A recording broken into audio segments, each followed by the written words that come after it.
Hello students, welcome to my channel Das class. इस video में हम सीखेंगे क्लास 11 का chapter number 2, relation and function. Let's get started. तो रिलेशन फंक्शन को स्टार्ट करने से पहले जो सबसे पहले हम सीखते हैं वो है ऑर्डर पेयर। ठीक, अब ये ऑर्डर पेयर क्या चीज़ है? तो यहाँ पे हमारे पास ऑर्डर पेयर का मतलब है two elements A and B listed in a specific order form an order pair denoted by A comma B. ठीक, तो दो एलिमेंट ए और बी, कोई भी दो एलिमेंट की बात हो रही है ए और बी की, जो कि स्पेसिफिक ऑर्डर में लिखे हुए हैं। ठीक, तो वो क्या बनाते हैं? ऑर्डर पेयर फॉर्म करते हैं, जिसको हम डिनोट करते हैं ए कॉमा बी से। फॉर एग्जाम्पल के लिए, जैसे सपोज कीजिए कि हमारे पास एक सेट है जिसमें कुछ नाम है अली, बंटी, चिंटू, और सेट बी है रेड और ब्लू में कलर है। तो इन दोनों के सेट से हमने कुछ इस तरह का ऑर्डर पेयर बनाया है: Ali red, Ali blue, Bunty red, Bunty blue, Chintu red, Chintu blue. तो इससे हमें क्या दिखाई दे रहा है कि पहले जो है हर ऑर्डर पेयर में नाम है, किसी का नाम है अली है या बंटी है या चिंटू है, कुछ भी, पहला हमेशा नाम है और दूसरा वाला जो है वो क्या है? एक कलर का नाम है। ठीक है, तो ऑर्डर पेयर के अंदर यहाँ पे क्या बना हुआ है? हर एक ऑर्डर में एक ही चीज़ कॉमन दिखाई दे रही है, वो क्या? पहला वाला नाम, दूसरा वाला कलर।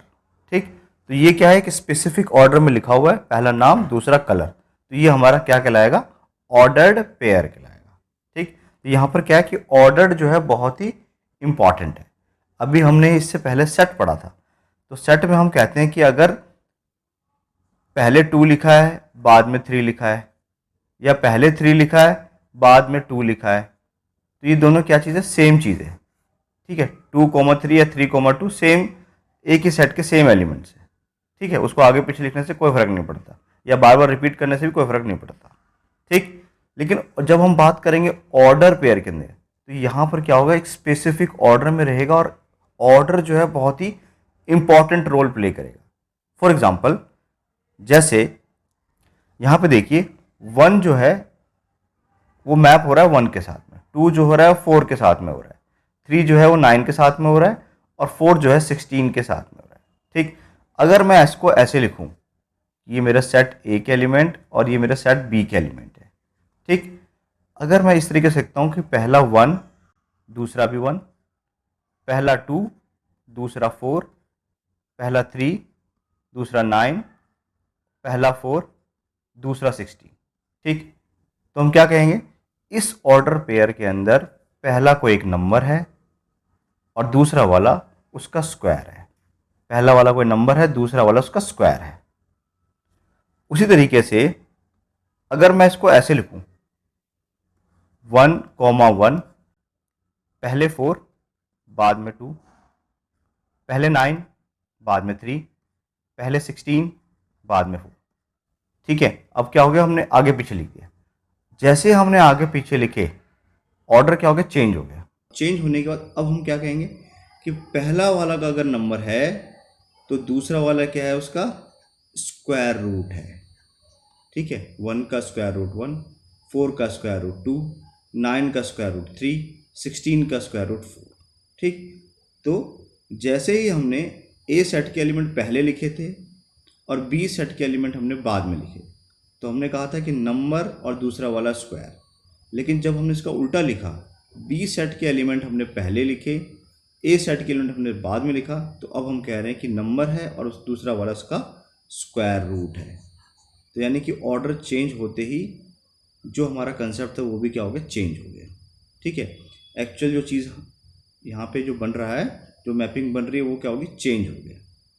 तो कहने का मतलब सिर्फ ये है कि जब किसी चीज़ ऑर्डर में लिखा होता है तो ऑर्डर जो है बहुत इंपॉर्टेंट रोल प्ले करता है, और उसी ऑर्डर में लिखने को ही हम क्या कहते हैं? ऑर्डर्ड पेयर कहते हैं। ठीक, एक और एग्जांपल लेते हैं। जैसे सपोज कीजिए, अगर मुझे यहाँ पे 2,3 को रिप्रेजेंट करना है। ठीक, तो देखिए यहाँ पे हमारा 1 होगा, यहाँ पे हमारा 2 होगा। ठीक, यहाँ पे 1, तो जैसे हमें यहाँ पे 2,3 को रिप्रेजेंट करना है, तो x की वैल्यू क्या है, पहले 2 है, ठीक है। ये हमेशा एक ऑर्डर पेयर में होता है, हमने कोऑर्डिनेट ज्योमेट्री पढ़ा हुआ है। तो कोऑर्डिनेट ज्योमेट्री के अंदर पहले x का कोऑर्डिनेट होता है, दूसरा y का होता है। तो यहाँ पे x की वैल्यू क्या है, 2 है, तो x की वैल्यू 2 यहाँ पर है और y की वैल्यू 3 यहाँ पे, यानी कि 2,3 का जो पॉइंट आएगा वो ये आएगा 2,3, ठीक। अगर मैं अब 3,2 की बात करूँ, ठीक, तो 3x की वैल्यू 3 इस पॉइंट पे और y की वैल्यू 2 इस पॉइंट पे, ठीक। ये जो पॉइंट आया मेरा क्या है, ये 3,2 आया है। तो हमें दिख रहा है कि जैसे ही हमने ऑर्डर चेंज किया तो अलग अलग चीज़ की यहाँ पे क्या हो रही है, रिप्रेजेंटेशन हो रही है, यानी कि चीज़ें बदल गई है। तो हमने क्या सीखा कि ऑर्डर जो है यहाँ पे बहुत ही इंपॉर्टेंट है, स्पेसिफिक ऑर्डर में लिखा होगा और वो ऑर्डर जो है बहुत ही इंपॉर्टेंट है।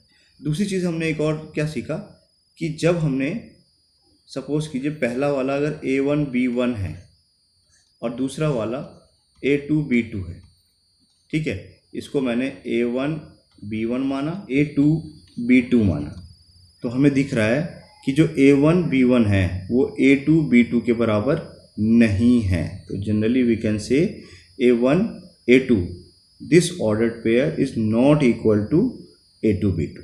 तो जनरली जो है इसमें ऑर्डर्ड पेयर जो है वो इक्वल नहीं होते, ठीक है। हो भी सकते हैं, अगर हो जाएं कब होंगे, जब A1 A2 के इक्वल है और B1 B2 के इक्वल है, तो क्या होगा, तब ऑर्डर्ड पेयर इक्वल होंगे, ठीक है। लेकिन जनरली क्या होता है कि ऑर्डर्ड पेयर इक्वल नहीं होते, ठीक, ओके। यही चीज़ यहाँ पर भी लिखी हुई है, in general A, B is not equal to B, A and A1 B1 is equal to A2 B2, that implies that A1 is equal to A2 and B1 is equal to B2। अगर ये दोनों बराबर हो जाए तो इसका मतलब क्या है कि A1 जो है वो A2 के बराबर होगा और B1 जो है वो B2 के बराबर होगा, ठीक। आगे देखते हैं, अब इस पे बेस्ड एक क्वेश्चन देखते हैं, ठीक है। तो यहाँ हमारे पास क्वेश्चन नंबर 1 है कि x+1, y-2 इक्वल दे रखा है 3,1 के, तो हमें एक्स वाई की वैल्यू फाइंड आउट करनी है, ठीक। तो अगर इक्वल दे रखा है, दो ऑर्डर पेयर इक्वल है, इसका मतलब क्या हुआ कि जो पहला वाला एलिमेंट है x+1 वो इक्वल होगा इसके पहले वाले एलिमेंट के, और y-2 वो इक्वल होगा इसके दूसरे वाले एलिमेंट के। इसको सॉल्व करते हैं, तो x इक्वल टू क्या होगा 3 और ये प्लस का 1 इधर आके माइनस का 1 हो गया, यानी कि 2 आ गया। सिमिलरली यहाँ पे y की वैल्यू क्या आएगी 1 और ये प्लस का 2 यानी कि 3 आ गया। तो हमारे पास x की वैल्यू 2 आ गई और y की वैल्यू 3 आ गई, ठीक है। तो इस तरीके से हम बड़ी आसानी से इसको सॉल्व करके इक्वेट करके सॉल्व करेंगे और x और y की वैल्यू निकाल सकते हैं। आगे देखते हैं, नेक्स्ट जो इस चैप्टर के अंदर हमें सीखना है वो मोस्ट इंपॉर्टेंट चीज़ है, वो है कार्टेशियन प्रोडक्ट ऑफ सेट्स। तो कार्टेशियन प्रोडक्ट ऑफ सेट्स क्या होता है, if A and B two known empty sets, then the set of all ordered pairs A, B such that A belongs to A and B belongs to B is called the Cartesian product of A and B, denoted by A in cross B। तो देखिए यहाँ पर दो set की बात हो रही है और दोनों सेट क्या है, नॉन एम्प्टी सेट है, ठीक है। अगर कोई एक सेट भी एम्प्टी रहेगा तो हमारा जो कार्टेशियन प्रोडक्ट है वो भी एम्प्टी आएगा, ठीक है। तो यहाँ पे बात हो रही है नॉन एम्प्टी सेट की। Set of all ordered pair, तो उससे जो इतने भी ऑर्डर पेयर बनेंगे जिसमें से पहला वाला एलिमेंट वो पहले सेट से बिलोंग करेगा और दूसरा वाला एलिमेंट जो है दूसरे सेट से बिलोंग करेगा, तो इनके प्रोडक्ट को A क्रॉस B को हम क्या कहते हैं, कार्टेशियन प्रोडक्ट कहते हैं, ठीक है। कार्टेशियन प्रोडक्ट या A क्रॉस B, जिसे हम A क्रॉस B से डिनोट करते हैं। यही चीज़ यहाँ पे लिखी है, A cross B equal to क्या है, A comma B such that, ठीक है, दो डॉट लगे हुए, such that A belongs to A and B belongs to B, यानी कि पहला वाला एलिमेंट पहले वाले सेट से बिलोंग करेगा और दूसरा वाला जो एलिमेंट होगा वो दूसरे वाले सेट का मेंबर होगा, ठीक है, दूसरे वाले सेट से बिलोंग करेगा, ठीक है, इस पूरे डेफिनेशन का क्या मतलब है हम एक एग्जाम्पल से समझते हैं। जैसे यहाँ पे लिखा है find the Cartesian product of set A into B. ठीक है, ए क्रॉस बी हमें फाइंड आउट करना है और बी क्रॉस ए भी फाइंड आउट करना है। तो सबसे पहले हम निकालते हैं ए क्रॉस बी। तो देखिए ए क्रॉस बी का मतलब क्या है, पहले ए का एलिमेंट आएगा। ऑर्डर इज इंपॉर्टेंट, अभी हमने पढ़ा कि ऑर्डर्ड पेयर के अंदर ऑर्डर जो है बहुत इंपॉर्टेंट है। ठीक, तो यहाँ पर भी कार्टेशियन प्रोडक्ट में हम ऑर्डर पेयर की बात करते हैं, तो पहले ए का एलिमेंट आएगा और दूसरा वाला बी का एलिमेंट होगा। तो कैसे लिखते हैं इसको, हम दिखाते हैं कर्ली ब्रैकेट से। कर्ली ब्रैकेट से हम इसको रिप्रेजेंट करते हैं। अब इसके हम एलिमेंट लिखेंगे, पहले वाले का 1 तो दूसरे वाले का उठाएंगे हम x। ठीक, 1 जो है y के साथ भी क्रॉस प्रोडक्ट बना सकता है। ठीक, अच्छा उसके बाद नेक्स्ट है 2, तो 2 कॉमा x, फिर 2 कॉमा y। ठीक, फिर नेक्स्ट एलिमेंट हमारा क्या है 3, तो 3 comma x and 3 comma y। ये क्या निकल गया हमारा कार्टेशियन प्रोडक्ट। ठीक, तो ये बहुत सिंपल है। उसी तरीके से अगर हमें b क्रॉस a निकालना है, ठीक है, b क्रॉस a निकालना है, तो देखिए पहले हमें b का एलिमेंट लिखना है। b का एलिमेंट, अब देखिए ये हमारा फर्स्ट एलिमेंट अब ये है और ये हमारा सेकंड एलिमेंट है। तो पहले हम क्या लिखेंगे, कर्ली ब्रैकेट में स्टार्ट करते हैं। पहले x के साथ 1 आ सकता है, x के साथ 2 आ सकता है, x के साथ 3 आ सकता है। ठीक, सारे हो गए। अब उठाते हैं y के साथ 1 आ सकता है, y के साथ 2 आ सकता है एंड y के साथ 3 आ सकता है। ठीक, तो ये हमारे क्या निकल गया, b क्रॉस a निकल गया। अब देखिए बहुत ही ध्यान से, अभी हमने a क्रॉस b निकाला और दूसरा हमने b क्रॉस a निकाला, क्या ये सेम है? नहीं, क्योंकि इसमें इसके ऑर्डर पेयर में 1 पहले x बाद में, b क्रॉस a में x पहले और 1 बाद में, 1 पहले y बाद में, यहाँ पे y पहले 1 बाद में। और ऑर्डर पेयर के अंदर ऑर्डर्ड का बहुत ही इंपॉर्टेंस होता है। तो इसका मतलब हमने एक चीज़ और सीखी कि जनरली a क्रॉस b जो है वो b क्रॉस a के इक्वल भी नहीं होता है। Generally we can say a cross b is not equal to b cross a, जैसे हमने कि ऑर्डर्ड पेयर में सीखा था। ठीक, अभी इसकी और हम प्रैक्टिस करेंगे। क्वेश्चन नंबर 2 है, ये एग्जामिनेशन पॉइंट ऑफ व्यू से बहुत इंपॉर्टेंट है, ऐसा क्वेश्चन एग्जाम में जरूर पूछा जाता है। देखिए हमारे पास एक सेट दे रखा है a इक्वल टू, जिसके एलिमेंट है 1,2 और हमें a क्रॉस a ट्रिपलेट निकालना है। ठीक है, यहाँ पे जो है ट्रिपलेट हमें फाइंड आउट करना है। तो क्या करेंगे, सबसे पहले हम क्या करते हैं, दो चीज़ों का निकालते हैं, a क्रॉस a, ये हमें बड़े आसानी से आता है। तो हमारा जो पहला सेट हुआ है वो है 1,2 और दूसरा सेट भी क्या है, वो यही है, a ही है। ठीक, तो यहाँ पर भी 1,2 आएगा। तो a क्रॉस a फर्स्ट के साथ फर्स्ट, ठीक है, फर्स्ट के साथ इसका सेकंड एलिमेंट। अब 2 के साथ में फिर से फर्स्ट और 2 के साथ में 2। ठीक है, ये हमने a क्रॉस a निकाल दिया। अब हम निकालते हैं a cross a into a। तो ये हमारा पूरा अब a क्रॉस a है और हमें अब नया निकालना है a 1,2 के साथ में। ठीक है, तो पहला एलिमेंट तो हम लिखेंगे एज इट इज 1,1 लिखा। अब इसका पहला एलिमेंट, ठीक, अब इसका 1,2 लिखते हैं, फिर इससे इसका पहला एलिमेंट 2,1 लिखते हैं, फिर से इसका पहला एलिमेंट 2,2 लिखा, फिर से इसका पहला एलिमेंट। ठीक, अब हम करेंगे सेम चीज़ 2 के साथ रिपीट, 1,1 अब 2 के साथ 1,2 फिर 2 के साथ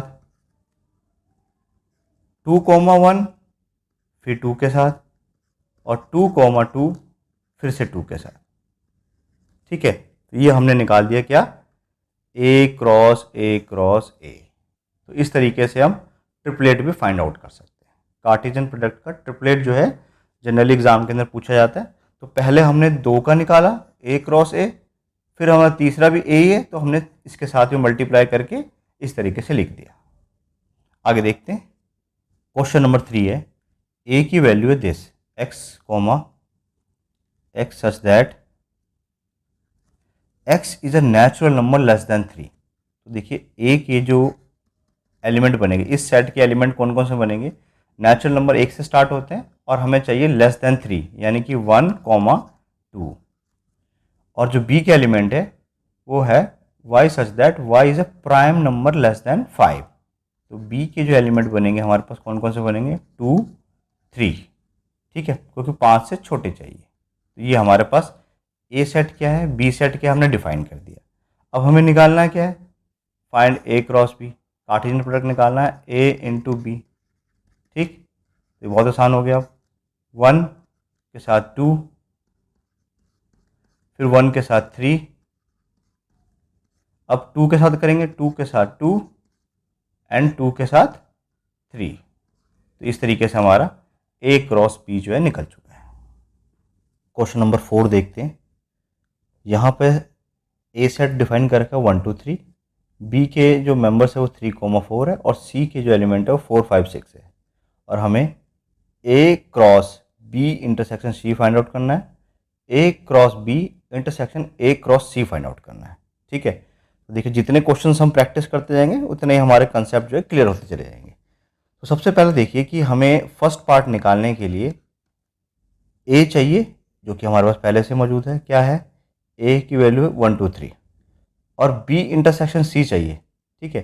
तो b इंटरसेक्शन c का मतलब क्या है कि b और c के कॉमन एलिमेंट। तो देखिए इसमें 3, 4 है, इसमें 4, 5, 6, यानी कि 4 क्या आ रहा है, कॉमन आ रहा है, ठीक। तो अब हम बड़ी आसानी से a cross b intersection c जो है निकाल सकते हैं, ठीक है। a हमारे पास 1, 2, 3 है और b इंटरसेक्शन c की वैल्यू 4 है। तो a क्रॉस b की वैल्यू क्या आएगी, 1 के साथ देखिए 4, 2 के साथ 4, 3 के साथ 4, और इस तरीके से हमारा जो है a cross b intersection c जो है निकल जाएगा, ठीक। ओके, सेकंड पार्ट देखते हैं।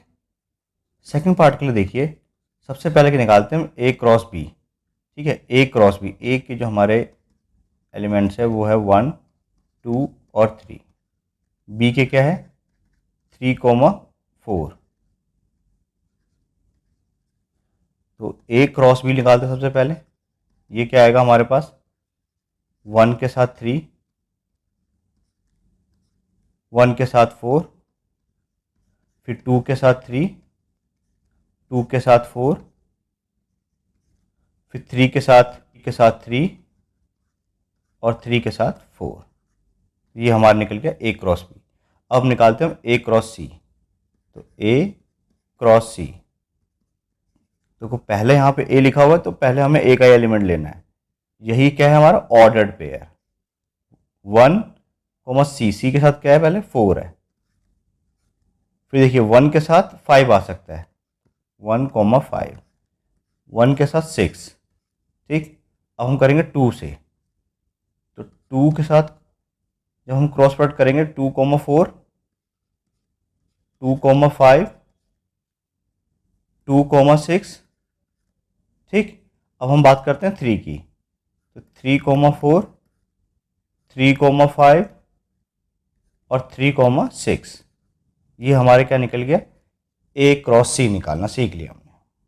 अब देखिए हमें जो निकालना था वो क्या था, a क्रॉस b और a क्रॉस c, इसका इंटरसेक्शन का मतलब कॉमन। तो देखिए 1, 3 कहीं नहीं है, 1, 4 यहाँ पर भी है, 1, 4 यहाँ पर भी है, और हमें क्या कॉमन दिख रहा है, 2, 4 यहाँ पर भी है, 2, 4 यहाँ पर भी है, और 3, 4 यहाँ पर भी है, 3, 4 यहाँ पर भी। तो हमारा जो इसका फाइनल आंसर आ जाएगा वो क्या आ जाएगा, 1, 4, 2, 4 और 3, 4। ये हमारा इसका आंसर निकल गया, a cross b intersection a cross c का, ठीक है। ये हमारा आंसर आ गया। तो इसी तरीके से हम एक दो क्वेश्चन और प्रैक्टिस करते हैं। क्वेश्चन नंबर 5 है, if R is a set of a real number what do the Cartesian product of R cross R and R cross R. देखिए, सबसे पहले अगर हम आर क्रॉस आर की बात कर रहे हैं, ठीक है, और यहाँ पर जो आर है वो किस चीज़ का सेट है, रियल नंबर्स का है, ठीक है। पहले अगर मान लेते हैं कोई 2 है, दूसरा 3 हो सकता है, पहले 3 है तो यहाँ 4 हो सकता है, ठीक है। अगर माइनस में है तो कुछ भी हो सकता है, 1 2 3, क्योंकि सब रियल नंबर्स है। तो ऐसे आपको जो पॉइंट्स मिलते चले जाएंगे, कार्टेशियन प्रोडक्ट मिलते चले जाएंगे, तो वो आपको क्या दिखाएगा, वो दिखाएगा आपको किसी प्लेन पे एक पॉइंट का, ठीक है, लोकेशन दिखाता है। तो हम कह सकते हैं कि आर क्रॉस आर जो है हमें क्या दिखाता है, पॉइंट इन अ प्लेन, जो हम अभी तक कोऑर्डिनेट ज्योमेट्री में पढ़ते हुए आए हैं, ठीक है। ये हमारा क्या कहलाता है, आर क्रॉस आर जो निकलेगा वो हमेशा पॉइंट इन अ प्लेन होगा, जो किसी 2D फिगर पे या जो हम ग्राफ बनाते हुए आते हैं 2D के अभी तक, उन सबका किसी लोकेशन को जो है रिप्रेजेंट करेगा, ठीक, ओके। अब हम बात करते हैं इसका सेकंड पार्ट के, जो एक और क्वेश्चन पूछा गया इसमें, आर इंटू आर ये क्या दिखाएगा। तो देखिए, ये हमारा जो है 3D को दिखाता है इस तरीके से। अगर आपके एक रूम की बात की जाए तो ये अगर रूम है तो इसकी एक लेंथ होगी, एक ब्रेथ होगी और एक हाइट होगी, ठीक। तो ये हमारा क्या, जब 3 चीज़ें आ जाएंगी तो ये जो पॉइंट बनेगा वो क्या दिखाएगा, पॉइंट इन अ स्पेस। तो याद रखेंगे, जो हमारा r इंटू आर है वो किसी पॉइंट को दिखाता है, लेकिन पॉइंट कहाँ है, प्लेन में। और r इंटू आर जो पॉइंट है वो कहाँ है, स्पेस में। तो ये 2D के लिए होता है और ये हमारे 3D के लिए होता है, ठीक। आगे बढ़ते हैं। नेक्स्ट जो इंपॉर्टेंट चीज़ है वो है नंबर ऑफ एलिमेंट्स, ठीक। तो नंबर ऑफ एलिमेंट्स के लिए याद रखेंगे कि जैसे सपोज कीजिए अगर 2 सेट्स की बात हो रही है, एक a इंटू बी का, अगर जब हमने क्रॉस प्रोडक्ट निकाला तो वो कितना आएगा, n ऑफ a, पहले वाले सेट में कितने एलिमेंट्स थे इनटू दूसरे वाले सेट में कितने एलिमेंट है, इस तरीके से निकालते हैं। इसको समझते हैं। जैसे फॉर एग्जांपल के लिए देखिए, अगर हमसे पूछे कि कितने नंबर ऑफ एलिमेंट्स बनेंगे, ए क्रॉस बी के एक ऑर्डर्ड पेयर ही क्या कहलाते हैं, इसके एलिमेंट्स कहलाते हैं। ये इसका एक एलिमेंट है, ये एक एलिमेंट है, ये एक एलिमेंट है। ए क्रॉस बी के लिए 1, x क्या है, ये ऑर्डर्ड पेयर एक एलिमेंट है। तो देखिए इसमें कितने एलिमेंट थे, सेट ए में 3 थे, है ना। n ऑफ ए जो है वो हमारा कितना था, 3 था। और n of B, number of element in set B है वो कितना है, 2 है। तो इन दोनों को मल्टीप्लाई कर दो, तो 3 2 जा कितना हो गया, 6। तो हम जब हमने ए क्रॉस बी निकाला था तो देखिए 1 2 3 4 5 6, यही हमारे टोटल 6 एलिमेंट आए थे, ठीक। उसी तरीके से जैसे यहाँ एक और एग्जांपल लेते हैं, यहाँ पर अगर हमारा 2 एलिमेंट है तो पहले वाले सेट में 2 एलिमेंट, फिर दूसरे वाले सेट में भी 2 एलिमेंट, और फिर तीसरे वाले सेट में भी 2 एलिमेंट। तो सबको मल्टीप्लाई कर दो, कितना आ गया, 8। तो हमारे पास कितना फाइनल आंसर आया था, 1 2 3 4 5 6 7 8। तो याद रखेंगे, जितने जितने एलिमेंट है सेट में सबको मल्टीप्लाई कर दो तो टोटल नंबर ऑफ एलिमेंट्स निकल जाएंगे कार्टेशियन प्रोडक्ट के, ठीक। जैसे यहाँ पे भी समझते हैं, यहाँ पर देखिए 2 एलिमेंट थे और इसमें भी 2 ही एलिमेंट में आए थे, तो 2 इंटू 2 कितना हो गया, 4। तो हमारे जो प्रोडक्ट का ए क्रॉस बी का कितने एलिमेंट आए, 4 आए, 1 2 3 4, ठीक। तो ये बहुत क्लियर हो गया। तो इस चैप्टर का बेसिक पढ़ने के बाद देखिए, अभी हमने पढ़ा ऑर्डर्ड पेयर, फिर हमने पढ़ा कार्टेशियन प्रोडक्ट, फिर हमने सीखा नंबर ऑफ एलिमेंट्स, ठीक। तो इन सब के बाद कुछ बेसिक इंपॉर्टेंट रिजल्ट को हम देखते हैं एक बार। सबसे पहली चीज़ कि अगर कोई एक सेट है ए और वो फाई नहीं है, ठीक है, यानी कि नॉन एम्प्टी है, या फिर मैंने कहा B equal to non empty है, तो जब हम इसका कार्टेशियन प्रोडक्ट निकालेंगे, ए क्रॉस बी निकालेंगे, तो हमारा रिजल्ट भी नॉन एम्प्टी ही आएगा। उसी तरीके से अगर हमारा कोई भी एक सेट 5 हो जाता है यानी कि वो एम्प्टी हो जाता है, चाहे ए सेट हो या फिर बी सेट हो, कोई भी अगर ये नो एम्प्टी सेट है तो उसका ए क्रॉस बी भी क्या निकलेगा, हमारा 5 निकलेगा, एम्प्टी निकलेगा। ठीक। और तीसरी चीज़ हमने क्या सीखी कि जब हम ए क्रॉस बी निकालते हैं और बी क्रॉस ए निकालते हैं तो ये दोनों क्या होते हैं, इक्वल जनरली नहीं होते हैं। ठीक है, दे आर नॉट इक्वल। चौथी चीज़ देखिए कि अगर मान लेते हैं ए और बी दोनों ही फाइनाइट सेट है, ठीक है, A and B are finite set, तो नंबर ऑफ एलिमेंट की बात करें ए क्रॉस बी जब हम निकालेंगे तो क्या होगा, N of A number of element of set A into number of element of set B के इक्वल निकलता है। ठीक। अगली इंपॉर्टेंट चीज़ देखते हैं, अगर ए और बी में से कोई भी एक सेट इनफाइनाइट है, ठीक है, इसके मेंबर जो है इनफाइनाइट है, इनफाइनाइट सेट है, तो हमारा जो ए क्रॉस बी निकलेगा ये भी कैसे निकलेगा, इनफाइनाइट ही निकलेगा। तो ये बेसिक के बाद अब हम स्टार्ट करते हैं रिलेशन। तो अब हम बात करते हैं रिलेशन की। रिलेशन क्या है, a relation R from a non empty set A to a non empty set B is a subset of the Cartesian product A cross B. The subset is derived by the describing relationship between the first elements and the second elements of the ordered pair A cross B. तो यहाँ पे जो हमारे पास relation की definition लिखी है उसमें कुछ इंपॉर्टेंट बात है। सबसे पहले रिलेशन R को हम डिफाइन करते हैं। ठीक है, कैसे करते हैं, कैसे करेंगे, उसके लिए हमें चाहिए नॉन एम्प्टी सेट। ठीक है, जैसे सपोज कीजिए हम नॉन एम्प्टी सेट ए से नॉन एम्प्टी सेट बी के लिए हम एक रिलेशन डिफाइन करते हैं। वो रिलेशन कहाँ से आएगा, वो सबसेट होगा, Cartesian product of A cross B, A cross B का सबसेट होगा। ठीक, जिसका फर्स्ट एलिमेंट जो है वो पहले वाले सेट से होगा, सेकंड एलिमेंट सेकंड वाले सेट से होगा और एक ऑर्डर पेयर में होंगे।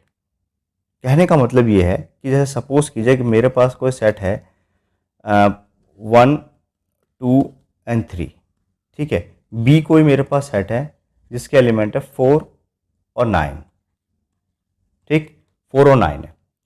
तो अगर मैं इसके सिर्फ कार्टेशियन प्रोडक्ट की बात करूं, ए क्रॉस बी की बात करूं, तो मेरे पास क्या क्या आएगा, मेरे पास आएगा 1 के साथ 4, 1 के साथ 9, ठीक, फिर 2 के साथ 4, 2 के साथ 9, फिर इसी तरह से 3 के साथ 4 एंड 3 के साथ 9। ठीक, ये मेरा क्या निकल गया, कार्टेशियन प्रोडक्ट निकल गया। लेकिन सपोज कीजिए मैंने कहा कि एक रिलेशन बनाना है, रिलेशन की कंडीशन क्या है कि जो सेकेंड एलिमेंट होगा that is a square of first element. ठीक है, ये अगर मैं इस तरीके से दिखाऊं इसको कि मेरे पास दो सेट है, एक सेट ए है एक सेट बी है, ए के जो एलिमेंट है वो 1 2 3 है, बी के जो एलिमेंट है वो 4 और 9 है। ठीक, तो इस केस में देखिए हमने रिलेशन बना है, एक रिलेशन आर सपोज कीजिए डिफाइन किया, हमने एक रिलेशन आर दिखाया है, वो क्या दिखाया है कि जो बी होगा बी सेट होगा, यानी कि ये एक्स कॉमा वाई लिख दें, ठीक है, तो y जो आएगा वो क्या आएगा, एक्स स्क्वायर से आएगा, y की जो वैल्यू आएगी वो कैसे आएगी, एक्स स्क्वायर से आएगी। ठीक है, और x जो है वो हमारा पहले वाले सेट से बिलोंग करेगा और y जो है हमारा दूसरे वाले सेट से बिलोंग करेगा। सपोज कीजिए इस तरीके से कोई रिलेशन डिफाइन है कि जो b की जो भी एलिमेंट होंगे वो a वाले सेट का क्या होगा, स्क्वायर होगा। तो सीधी सी बात है, देखिए अगर मैं 1 को पकड़ता हूँ, इस सेट को लेते हैं, तो इसका स्क्वायर मुझे यहाँ मिलेगा, नहीं मिलेगा, तो उसको छोड़ देते हैं। 2 को लेते हैं तो क्या इसका स्क्वायर मिलेगा, बिल्कुल मिलेगा, 4 पे मिलेगा। 3 लेते हैं, क्या इसका स्क्वायर मिलेगा, बिल्कुल मिलेगा, 4 पे मिलेगा। तो अब जो हम रिलेशन के अकॉर्डिंगली डिफाइन करेंगे तो हम लिखते हैं रिलेशन क्या क्या आएगा हमारे पास, रिलेशन आएगा 2 के साथ 4 और 3 के साथ 9, दो चीज़ें बन रही है। तो देखिए ध्यान से, ए क्रॉस बी जब निकाला, कार्टेशियन प्रोडक्ट निकाला, तो हमारे पास इतने सारे केसेस बने। जब हमने रिलेशन निकाला तो हमारे पास सिर्फ दो ही एलिमेंट दिख रहे हैं हमें, 2,4 और 3,9। तो हमने क्या सीखा? हमने सीखा कि भाई दो नॉन एम्प्टी सेट लिया तो रिलेशन जो बनेगा क्या बनेगा, वो सबसेट होगा। देखिए ध्यान से, 2,4 यहाँ पर भी है, 2,4 यहाँ पर भी है, 3,9 यहाँ पर भी है, 3,9 यहाँ पर भी है। तो सबसेट है, किस चीज़ का सबसेट है? कार्टेशियन प्रोडक्ट का। ए क्रॉस बी का क्या है? ये सबसेट है। Relation is a subset of Cartesian product, जो कि डिराइव हुआ एक रिलेशनशिप से। उनके बीच में रिलेशन, जैसे रिलेशन हमने यहाँ पर डिफाइन किया था कि इस बी के जो एलिमेंट होंगे वो ए वाले एलिमेंट के क्या होंगे? स्क्वायर होंगे। ठीक, तो देखिए ध्यान से, और यहीं लिखा हुआ है कि एक फर्स्ट एलिमेंट होगा, सेकंड एलिमेंट होगा, और एक ऑर्डर पेयर में लिखे होंगे। तो इस तरीके से ऑर्डर पेयर में लिखे हुए हैं, ये रिलेशन के लिए एलिमेंट है। तो इस तरीके से क्या होगा? रिलेशन डिफाइन होगा। कार्टेशियन प्रोडक्ट में तो बहुत सारे केसेस बनेंगे, लेकिन जरूरी नहीं है कि जितने केसेस बने वो सब के सब रिलेशन हो। रिलेशन के लिए कुछ कंडीशन होगी, जैसे यहाँ पे कंडीशन है कि ये स्क्वायर होना चाहिए, किस वाले का? एलिमेंट ए वाले का। तो हमारे पास रिलेशन के लिए कुछ ही एलिमेंट मिलेंगे। ठीक, अब इसको और सीखते हैं और समझ में आएगा। अब जैसे एक और एग्जांपल लेते हैं कि यहाँ पे है the element of set X is the first letter of element of set Y. तो देखिए हमारे पास यहाँ जो रिलेशन बन रहे हैं, ए का अली के साथ बन रहा है, क्योंकि सेट ऑफ वाई के अंदर कौन सा आएगा? जब सेट ऑफ एक्स के साथ फर्स्ट लेटर होगा। तो अली यहाँ है, इसका फर्स्ट लेटर ए यहाँ है। भानु है तो भानु का फर्स्ट लेटर यहाँ है। बबीता है, बबीता का फर्स्ट लेटर यहाँ है। चांदनी है, चांदनी का फर्स्ट लेटर यहाँ है। दिव्या है, दिव्या का फर्स्ट लेटर यहाँ पे नहीं है, तो दिव्या का यहाँ पे कोई रिलेशन नहीं बनेगा। ठीक, तो अगर मैं सिर्फ ए क्रॉस बी की बात करूँ, अगर मैं इसका कार्टेशियन प्रोडक्ट निकालूँ, तो ए के साथ मैं अली भी लिखूंगा, भानु भी लिखूंगा, बबीता भी लिखूंगा, चांदनी भी लिखूंगा, दिव्या भी लिखूंगा। ऐसे बी के साथ में बहुत अली, भानु, बबीता, चांदनी, दिव्या सब लिखूंगा। सी के साथ भी अली, भानु, बबीता, चांदनी, दिव्या सब लिखूंगा। लेकिन जैसे ही उसने रिलेशन को डिफाइन कर दिया कि भाई इस वाई सेट का जो भी एलिमेंट है उसका फर्स्ट लेटर सेट एक्स में होना चाहिए, तो हमारे पास क्या होगा? लिमिटेड बनेगी। लिमिटेड क्या क्या रिलेशन आएंगे हमारे पास? हमारे पास रिलेशन आएगा ए किसके साथ? अली के साथ में। ठीक, उस तरह से बी के साथ भानु, बी के साथ बबीता, सी के साथ चांदनी, और डी के साथ कोई रिलेशन नहीं आएगा। तो ये देखिए ध्यान से, हमारे पास रिलेशन से ये चार एलिमेंट्स आएंगे, और ये चार एलिमेंट्स कौन से हैं? अगर मैं एक्स क्रॉस वाई निकालूं, इनका कार्टेशियन प्रोडक्ट निकालूं, ठीक है, तो जो मुझे बहुत सारे मिलेंगे, उसी में से सबसेट है ये रिलेशन। तो यही चीज़ यहाँ पे लिखी हुई है कि जो ऑर्डर्ड पेयर निकलेंगे ए क्रॉस बी का, उसी के सबसेट होंगे क्या? हमारे रिलेशन होंगे, और वो हम निकाल रहे हैं नॉन एम्प्टी सेट का। यही हमारी डेफिनेशन है। तो अभी क्वेश्चंस करेंगे तो हमें और अच्छे से समझ में आएगा। नेक्स्ट इंपॉर्टेंट चीज़ है रिप्रेजेंटेशन ऑफ रिलेशन। तो रिलेशन को हम कैसे रिप्रेजेंट कर सकते हैं? उसको हम रोस्टर फॉर्म में कर सकते हैं, जिसके अंदर हम सारे एलिमेंट लिखते हैं। जैसे यहाँ पे हमने सारे एलिमेंट लिख दिए, ए Ali, B Bhanu, B Babita, C चांदनी। इस तरीके से हमारा क्या है? ये रोस्टर फॉर्म है। उसके बाद set builder form. Set builder form जैसे कि हमने यहाँ पर देखा था, एक हमने जनरल प्रॉपर्टी लिख दी कि भाई ये स्क्वायर होना चाहिए तभी होगा रिलेशन। तो इस तरीके से ये कौन सा फॉर्म है? ये हमारा सेट बिल्डर फॉर्म है। नेक्स्ट है एरो डायग्राम। ठीक है, तो एरो डायग्राम भी हमने देख लिया। जैसे यहाँ पर एरो डायग्राम बना हुआ है, सेट एक्स है, ये सेट वाई है, और इस तरीके से रिलेशन से हमने क्या करा? एरो से रिप्रेजेंट किया। तो ये हमारा क्या कहलाता है? एरो डायग्राम या मैपिंग। तो इस तरीके से हम क्या करते हैं? रिलेशन को रिप्रेजेंट करते हैं। तो रिलेशन हमारा क्लियर हो गया। रिलेशन क्या है? ये सबसेट है, सबसेट ऑफ कार्टेशियन प्रोडक्ट।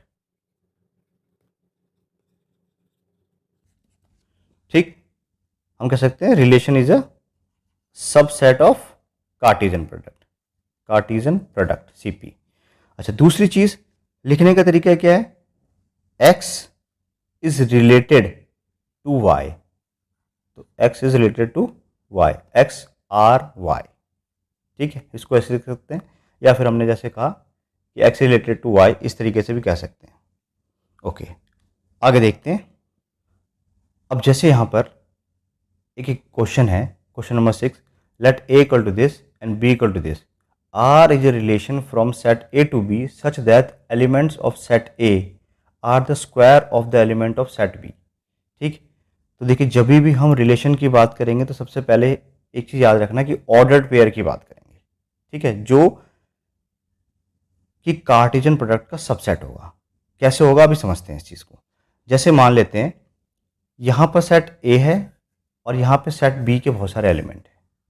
अब R जो है, रिलेशन जो है डिफाइन है A से B में, A से B में रिलेशन है, यानी कि पहला जो ऑर्डर पेयर का पहला सेट A का होगा और दूसरा सेट क्या होगा, B का होगा। सेट A के अंदर वो एलिमेंट आने चाहिए जो स्क्वायर है एलिमेंट ऑफ B के। ठीक, तो जैसे फॉर एग्जांपल अगर मैं 4 लूँ तो 4 जो है वो किसका स्क्वायर है, ढूंढते हैं यहाँ पे। एक तो -2 है और एक 2 है, तो हमारा रिलेशन जो है यहाँ पे क्या बनेगा, अगर मैं 4 लेता हूँ तो 4 का बनेगा एक तो -2 के साथ में, ठीक, और एक हमारा क्या बनेगा 4 का +2 के साथ में। सिमिलरली 9 के लिए यहाँ एलिमेंट है, बिल्कुल एक -3 भी है, एक 3 भी है, तो रिलेशन हमारा बन सकता है 9 का 3 के साथ में और एक -3 के साथ में। ठीक, नेक्स्ट है 16, क्या 16 का यहाँ कोई है, बिल्कुल है, -4 भी है, 4 भी है, तो 16 के साथ में 4 एंड 16 के साथ में -4, तो ये हमारे क्या बन गए, रिलेशन बन गए। ठीक, इसको चाहे तो हम एरो डायग्राम्स में भी दिखा सकते हैं, वो भी चलो देख लेते हैं एक बार। -4 -3, तो देखिए 4 का है -2 के साथ में, तो 4 जो है एक तो -2 के साथ में हो सकता है और 4 जो है 2 के साथ में भी हो सकता है। सिमिलरली 9 जो है वो -3 के साथ में हो सकता है, 9 जो है +3 के साथ में हो सकता है। 16 जो है वो -4 के साथ में हो सकता है, 16 जो है वो +4 के साथ में हो सकता है। तो इस तरीके से हमारा एरो डायग्राम भी हम बना सकते हैं, मैपिंग के थ्रू भी दो सेट्स के रिलेशन को रिप्रेजेंट कर सकते हैं, और इस तरीके से हम रोस्टर फॉर्म में भी इसको लिख के दिखा सकते हैं। क्वेश्चन नंबर 7 है, write in roster form and set builder form. तो देखिए यहाँ पर कोई सेट A है और कोई सेट B है, रिलेशन डिफाइन कर रखा है 1 का 1 के साथ में, 2 का 4 के साथ में, 3 का 9 के साथ में। ये हमारा रिलेशन यहाँ पे डिफाइन है। हमसे उसने कहा है कि आप इसको रोस्टर फॉर्म में लिखिए और सेट बिल्डर फॉर्म में लिखिए। तो देखिए ध्यान से, अगर मैं इसको रोस्टर फॉर्म में लिखता हूँ तो हमारा रिलेशन जो है वो क्या आएगा, 1 का 1 के साथ में, ठीक है, जो 1 का 1 के साथ में, 2 का 4 के साथ में, ठीक, और 3 का जो है 9 के साथ में। तो ये इस तरीके से अगर हम सारे एलिमेंट को लिख दें, इसके रिलेशन के जितने भी एलिमेंट बनेंगे, जितने ऑर्डर पेयर बनेंगे, उसको अगर हम लिख दें प्रॉपर, तो ये हमारा कौन सा फॉर्म हो गया, ये हमारा रोस्टर फॉर्म हो गया। ठीक, अब हम लिखते हैं सेट बिल्डर फॉर्म।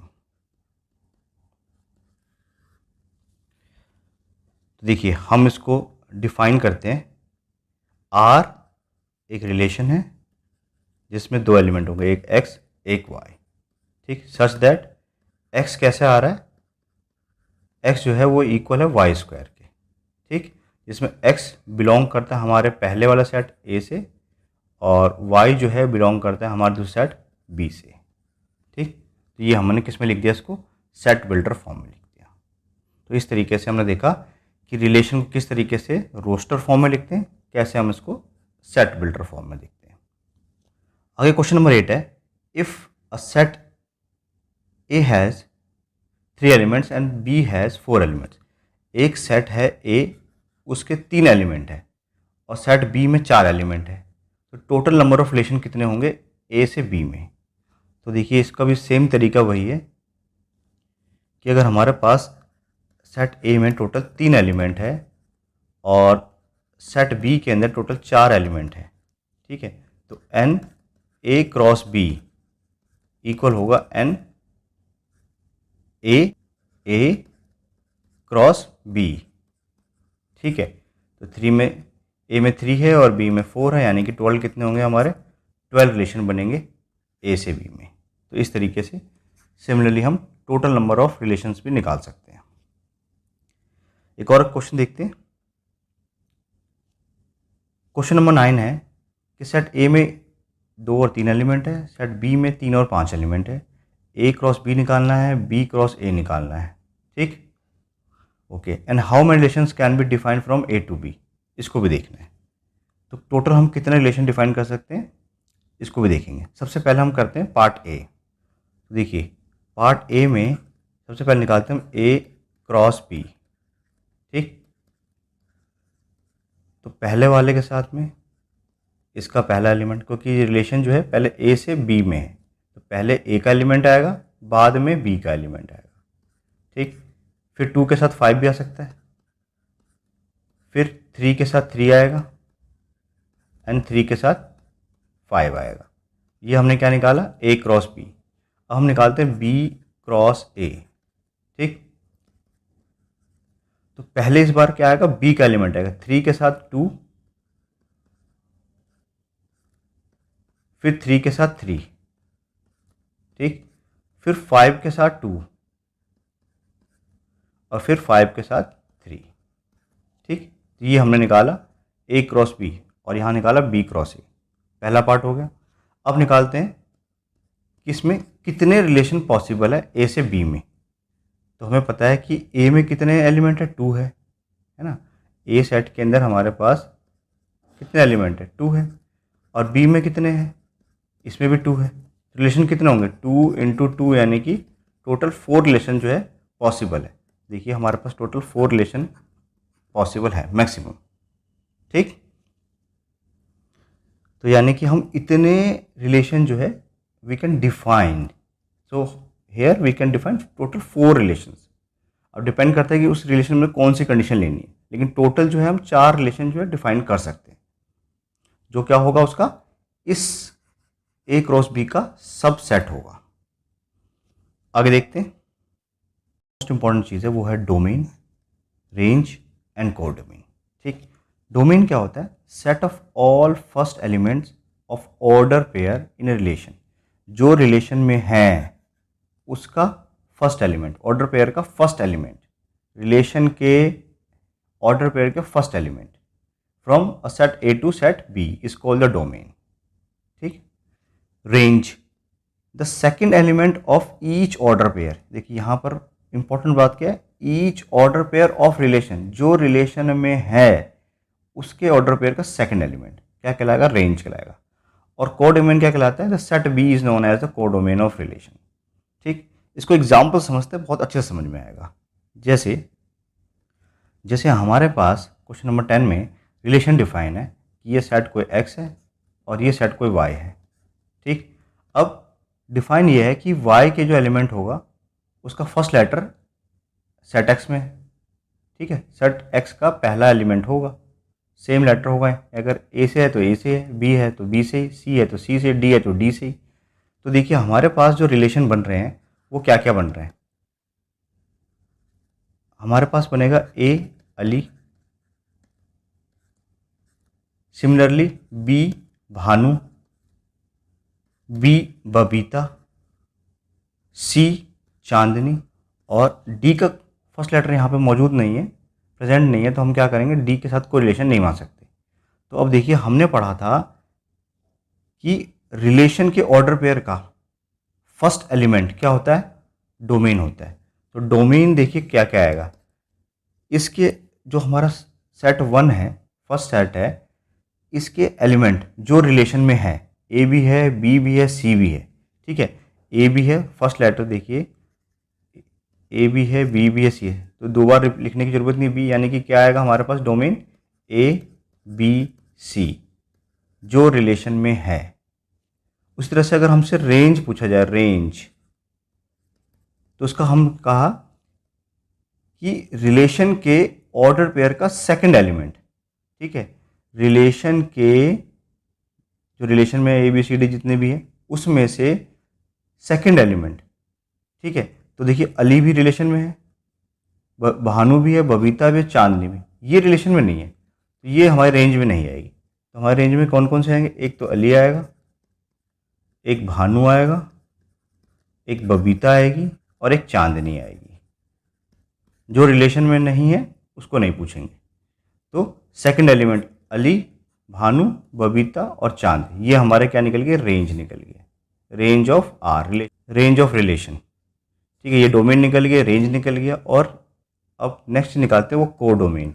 कोडोमेन क्या होता है, जो सेकंड सेट है उसके सारे एलिमेंट में कौन कौन आ जाएंगे, अली भी आ जाएगा, भानु भी आ जाएगा, बबीता भी आ जाएगी, चांदनी भी आ जाएगी और दिव्या भी आएगी।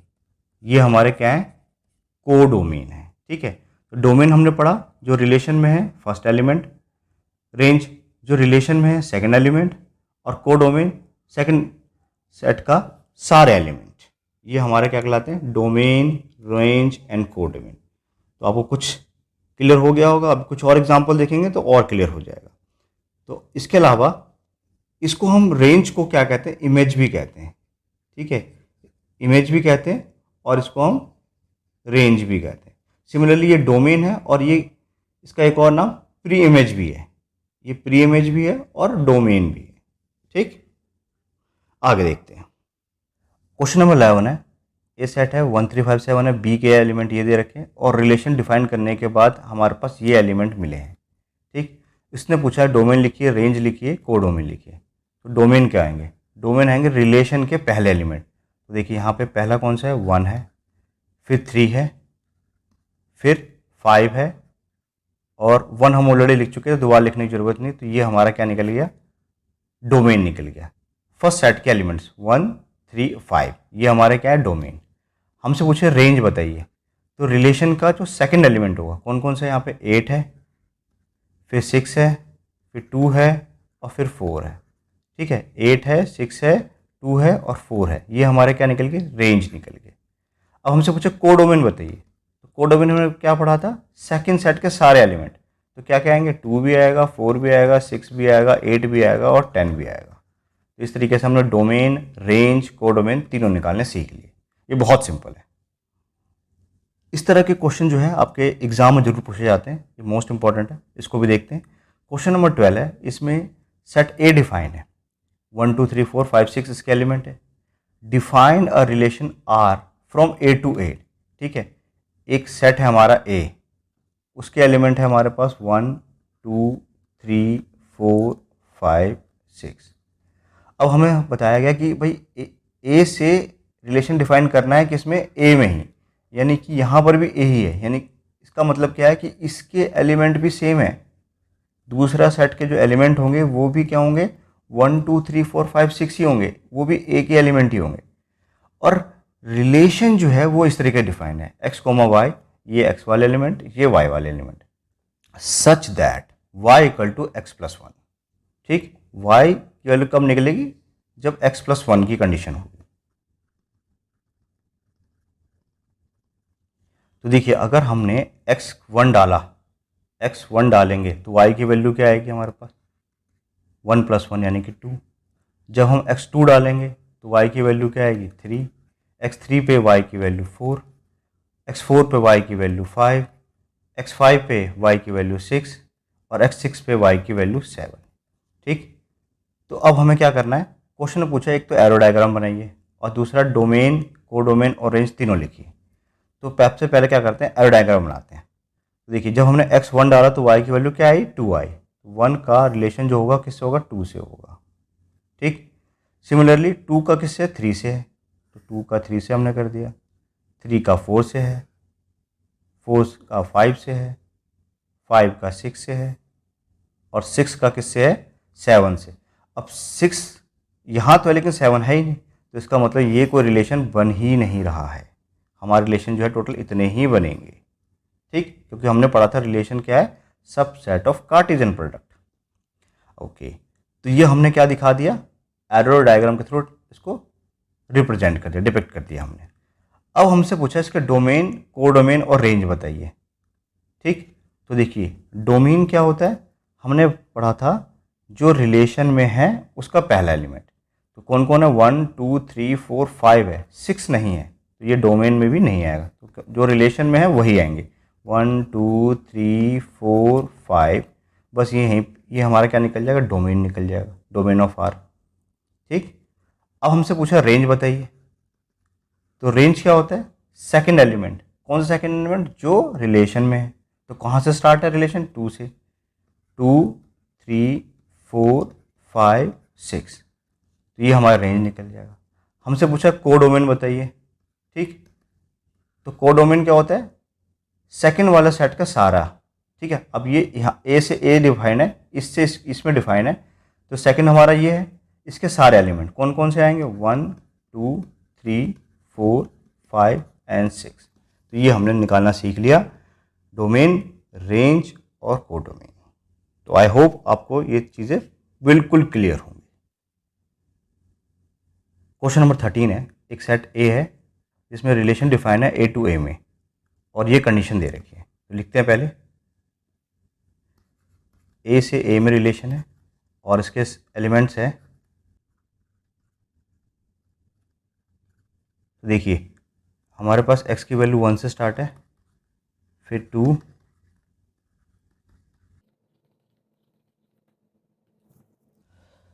देखिए जब हम x की वैल्यू 1 डालेंगे, 2 1 जा 2 -3, तो y की वैल्यू क्या आ रही? माइनस का 1 आ रहा है। जब 2 डालेंगे तो 4 में से 3 1, 4 में से 3 माइनस करो, 1 आ गया। इसमें 3 डालेंगे, 3 2 6 में से 3 माइनस करो तो 3 आ गया। इसमें 4 डालेंगे, 4 2 8 में से 3 माइनस करो, 5 आ गया। और जब हमने x की वैल्यू 5 डाला तो 5 2 10 -3, कितना बच गया? 7 बच गया, ठीक।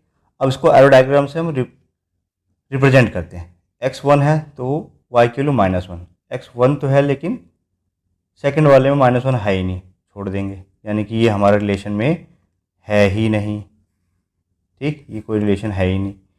अब हम बात करते हैं x2 की। जब x2 है तो y की वैल्यू क्या है? 1 आई है। ये रिलेशन बन सकता है, पॉसिबल है। x3 में y की वैल्यू भी 3 है, तो x3 में y की वैल्यू 3 है। x4 में y की वैल्यू क्या? 5 है, 4 में 5 है, ठीक। और 5 में क्या है? 7 है, तो 5 में 7 पॉसिबल ही नहीं, क्योंकि 7 यहाँ कोई एलिमेंट ही नहीं है। तो हमारे पास ये 3 रिलेशन बने। अब हमसे पूछा इसके डोमेन बताइए और रेंज बताइए, ठीक है। तो डोमेन क्या होगा और रेंज क्या होगा? डोमेन क्या होता है? रिलेशन का सेट का पहले एलिमेंट। कौन कौन से? 2 है, 3 है और 4 है, तो डोमेन निकल जाएंगे 2, 3, 4। उस तरह से अगर रेंज की बात है तो रेंज कौन कौन से? जो रिलेशन में है और सेकंड एलिमेंट। कौन कौन से? 1, 3 और 5। तो 1, 3, 5, ये हमारा क्या निकल गया? रेंज निकल गया। अगर हमसे कोडोमेन पूछा होता तो क्या बताते? सेट सेकंड के सारे एलिमेंट। कौन कौन से? 1, 2, 3, 4 एंड 5, ठीक है। तो इस तरीके से हम एरो डायग्राम के थ्रू रिप्रेजेंट भी कर सकते हैं, डोमेन, रेंज, कोडोमेन भी निकाल सकते हैं। तो आई होप अब आपको बिल्कुल क्लियर हो चुका होगा किस तरीके से हम डोमेन, रेंज और कोडोमेन निकालते हैं। एक क्वेश्चन और देखते हैं। यहाँ पे सेट डिफाइन है 1 2 3 4 5, बी सेट ए डिफाइन है। R B a relation is less than from A to B, ठीक है। यहाँ पे जो रिलेशन डिफाइन है वो ए है और बी है, ठीक है। इसका एलिमेंट अगर ए है, इसका एलिमेंट अगर बी है, तो वो लेस देन का रिलेशन है, ठीक है। ए वाला एलिमेंट छोटा होना चाहिए, बी वाला बड़ा होना चाहिए। इस तरीके से रिलेशन डिफाइन है। तो हमारे पास क्या क्या रिलेशन बनेंगे? तो देखिए हम डायरेक्ट रिलेशन लिखते हैं। पहले लेते हैं 1, ठीक। क्या 1 जो है किसी एलिमेंट से छोटा है? बिल्कुल छोटा है, 4 से भी छोटा है, 5 से भी छोटा है। तो हम 1 के साथ 4 भी लिख सकते हैं, 1 के साथ हम 5 भी लिख सकते हैं, ठीक है। पहला ए वाला छोटा होना चाहिए, बी वाला बड़ा, क्योंकि लेस देन टाइप है। अगर हम 1 लेते, यहाँ से 1 लेते तो इक्वल हो जाते, लेकिन हमें क्या चाहिए? लेस देन, इसलिए हमने 1 नहीं लिया। हमने कहाँ से स्टार्ट किया? 4 से एंड 5 से। नेक्स्ट देखते हैं 2। 2 किस किस से छोटा है? एक तो 4 से और 5 से। नेक्स्ट देखते हैं 3। 3 किससे छोटा है? एक 4 से और 5 से। नेक्स्ट 4। 4 किससे छोटा है? ये सिर्फ 5 से छोटा है, 4 इससे छोटा है। और 5 जो है वो इक्वल आ जाएगा, इससे छोटा मिलेगा नहीं। तो हमारे पास जब रिलेशन बनाएंगे ए से बी में तो इतने सारे एलिमेंट मिलेंगे, ठीक। अब उसने पूछा है सेकंड में डोमेन बताइए, रेंज बताइए, कोडोमेन बताइए। तो देखिए जो डोमेन है वो क्या होता है, फर्स्ट एलिमेंट, रिलेशन का फर्स्ट एलिमेंट। तो यहाँ पे देखिए क्या है, 1 है, 1 आ चुका है, छोड़ दीजिए। फिर क्या है नेक्स्ट, 2 आ चुका है, छोड़ दीजिए। फिर क्या है नेक्स्ट, 3 आ चुका है, छोड़ दीजिए। फिर क्या है 4। तो ये इसका क्या निकल गया, डोमेन। अब हम बात करते हैं रेंज की। ठीक, रेंज क्या होता है, रिलेशन का सेकंड एलिमेंट। तो यहाँ पे 4 है, फिर 5 है, 4 आ चुका है, 5 आ चुका है, 4 आ चुका है, 5 आ चुका है, 5 भी आ चुका है, यानी कि यही 2 एलिमेंट मिलेंगे। ठीक, और हमसे पूछा कोडोमेन बताइए। ठीक, तो कोडोमेन क्या होता है, सेट बी के सारे एलिमेंट। सेट बी कौन सा है, 1 4 5, तो हम लिखेंगे 1 4 5, ये हमारा आंसर निकल गया। तो इस तरीके से कैसे रिलेशन हम डिफाइन कर सकते हैं। ठीक है, उसके एलिमेंट कौन कौन से को लिख सकते हैं, फिर कौन कौन डोमेन होगा, कौन सा रेंज होगा, कोड डोमेन होगा, ये हमने निकालना सीख लिया। ठीक, तो वीडियो से रिलेटेड अगर कोई भी डाउट हो तो आप कमेंट करके पूछें। वीडियो अच्छी लगे तो लाइक करें और अपने फ्रेंड के साथ शेयर करें। मिलते हैं अगले वीडियो में।